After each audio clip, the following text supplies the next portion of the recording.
Thank you very much for giving me an opportunity to give a short presentation on what is the flagship publication of the ETUI.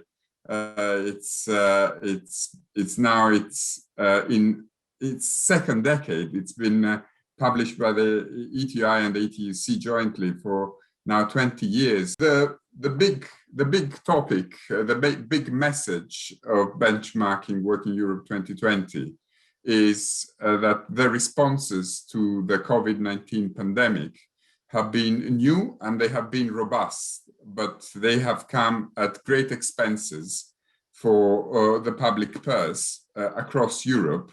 They will invariably generate substantial levels of public debt. And of course, if the responses of the European and national institutions to this growing levels of public debt were a new wave of austerity policies in order to rein in public expenditure in the years to come, that would be extremely undesirable and counterproductive. So this is the big, broad message that benchmarking Working Europe 2020 presents to the public.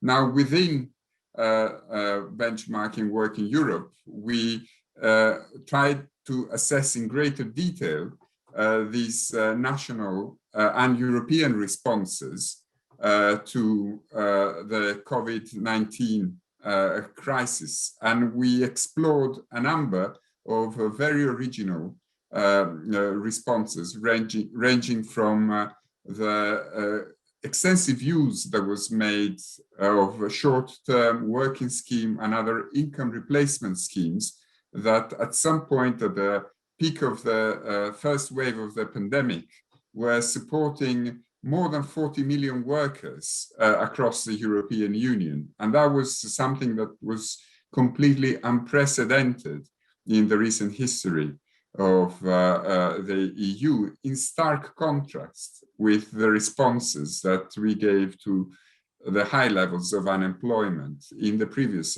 economic crisis in Europe and in EU member states, extremely new. Of course, the other extremely important response that we have not failed to identify and discuss in detail was the partial suspension of the Growth and Stability Pact. This was, again, unprecedented. It was, of course, technically conceivable to do that ever since the reforms of 2011 of the Stability and Growth Pact.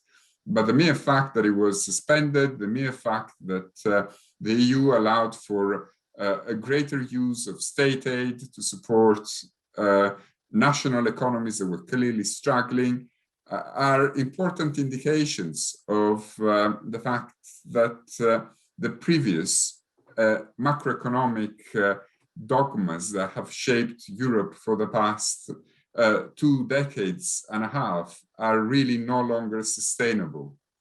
The question is going to be whether these reforms are just contingent, just a way to deal with the current crisis, or whether they will become increasingly and progressively embedded into a new macroeconomic framework for the regulation of Europe.